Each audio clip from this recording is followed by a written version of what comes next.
नमस्कार।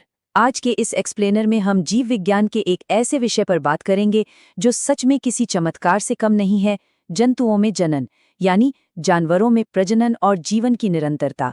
बिना समय बर्बाद किए सीधे इस शानदार यात्रा पर चलते हैं। जरा सोचिए, हजारों लाखों सालों से धरती पर जीवन कैसे टिका हुआ है।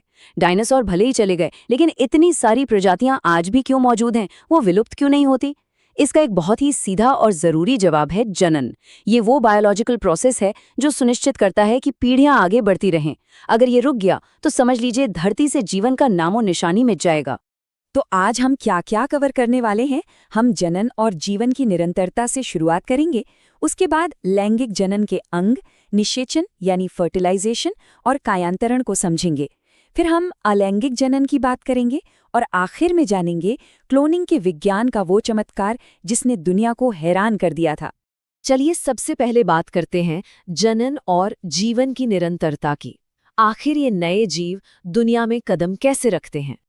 अब यहाँ एक बहुत ही दिलचस्प पैटर्न देखने को मिलता है। जन्म के समय अलग अलग प्रजातियों के बच्चे कितने अलग दिखते हैं। इंसानों के छोटे शिशु या गाय के बछड़े को देखिए और फिर उसकी तुलना तितली की इल्ली यानी कैटरपिलर या मेंढक के टैडपोल से कीजिए। जन्म के समय इनमें से कुछ तो अपने माता पिता के आसपास भी नहीं दिखते, बिल्कुल अलग रूप होता है इनका। पौधों की ही तरह जंतु भी अपनी पीढ़ी को आगे बढ़ाने के लिए मुख्य रूप से दो अलग-अलग तरीकों पर निर्भर करते हैं। पहला है लैंगिक जनन और दूसरा है अलैंगिक जनन।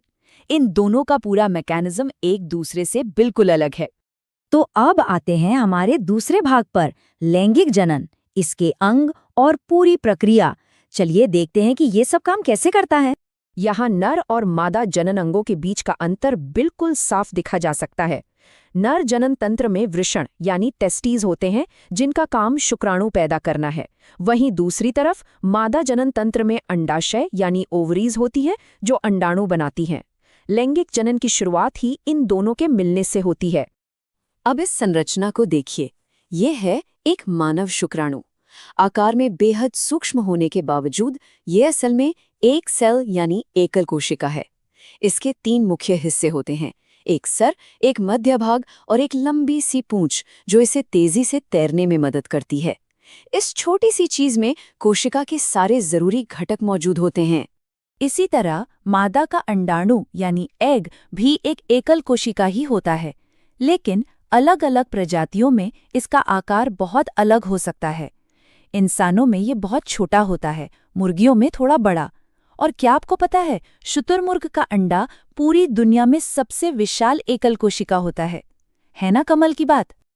अब बढ़ते हैं हमारे तीसरे टॉपिक की तरफ, जो है निषेचन और भ्रूण का विकास।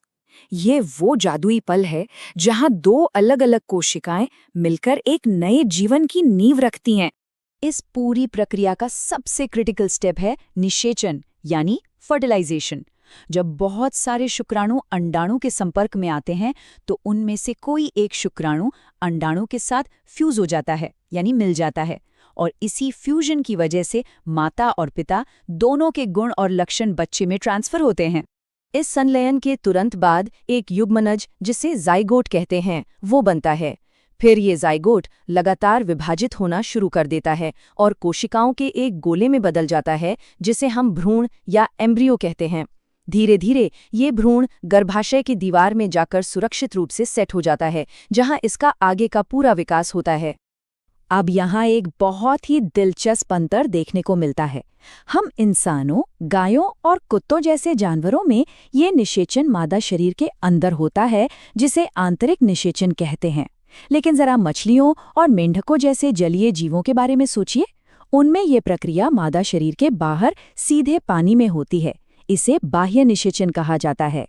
बाह्य निषेचन को समझने के लिए जेली जैसी परत से घिरे मेंढक के अंडों को देखिए।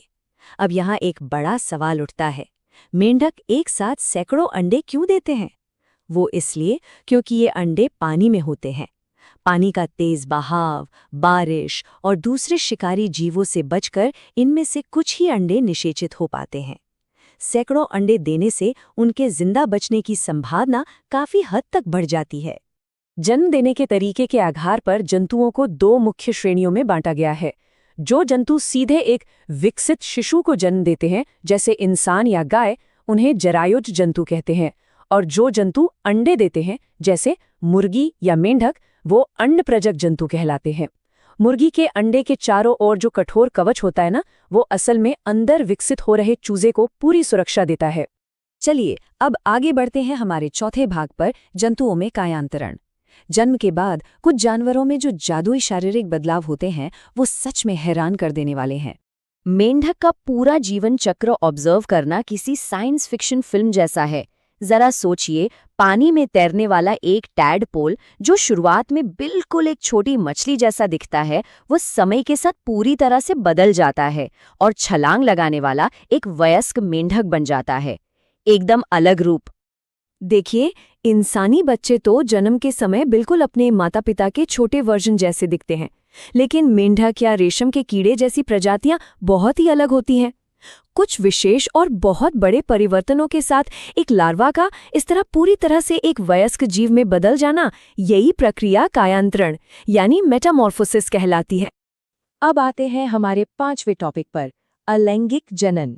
चलिए सूक्ष्म जीवों की उस दुनिया में चलते हैं जहां जनन के लिए किसी साथी यानी दूसरे पेरेंट की जरूरत ही नहीं होती। ये बहुत ही अमेजिंग है कि हाइड्रा और अमीबा जैसे जीव बिना किसी पार्टनर के खुद की परफेक्ट कॉपी कैसे बना लेते हैं। हाइड्रा के शरीर से एक छोटा सा उभार यानी बड निकलता है, जो धीरे धीरे एक पूरे नए जीव में बदल जाता है। इसे मुकुलन कहते हैं। वहीं अमीबा जैसा सिंगल सेल्ड जीव बस अपना केंद्रक बांटता है और बीच से टूटकर 2 अलग अलग जीवों में बट जाता है। इस प्रोसेस को द्विखंडन कहा जाता है। सिंपल लेकिन बेहद असरदार। और अब हम पहुंच गए हैं अपने एक्सप्लेनर के आखिरी और सबसे रोमांचक हिस्से पर, क्लोनिंग। ये विज्ञान का एक ऐसा चमत्कार है जिसने बायोलॉजिकल जनन के बारे में हमारी पूरी समझ को ही पलट कर रख दिया। जरा सोचिए, विज्ञान ने जीवन की कृत्रिम नकल तैयार करने का तरीका ढूंढ निकाला है। इसमें प्राकृतिक प्रजनन की पूरी प्रक्रिया को ही बाईपास कर दिया जाता है। लैब के अंदर किसी कोशिका, जीवित अंग या यहाँ तक कि पूरे के पूरे जीव की एकदम हूबहू जेनेटिक कॉपी बनाने की इसी आर्टिफिशियल प्रक्रिया को हम क्लोनिंग कहते हैं। क्लोनिंग की बात हो और डॉली भेड़ का जिक्र ना हो, ऐसा तो हो ही नहीं सकता। 1996 में जन्मी डॉली विज्ञान के इतिहास का एक बहुत बड़ा मील का पत्थर है। ये दुनिया का पहला सफलतापूर्वक क्लोन किया गया स्तनधारी जीव यानी मैमल था। हालांकि हमें ये भी ध्यान रखना चाहिए कि डॉली के बाद क्लोनिंग के कई प्रयास बुरी तरह फेल हुए और कई क्लोन किए गए जानवरों में जन्म से ही गंभीर बीमारियां और विकृतियां देखने को मिली। तो एक छोटी सी कोशिका के मिलने से लेकर लैब में पूरी तरह से नया जीव बना देने वाली क्लोनिंग की तकनीक तक, जीवन की निरंतरता की ये यात्रा प्रकृति और विज्ञान का एक अद्भुत संगम है। लेकिन ये एक बड़ा सवाल भी छोड़ जाती है, भविष्य में इस तकनीक की मदद से क्या हम विलुप्त हो चुकी प्रजातियों को वापस ला पाएंगे, या फिर इससे प्रकृति का एक नाजुक संतुलन बिगड़ जाएगा? इस पर विचार जरूर कीजिएगा। आज के इस एक्सप्लेनर में बस इतना ही। उम्मीद है ये सफर आपके लिए ज्ञानवर्धक और रोमांचक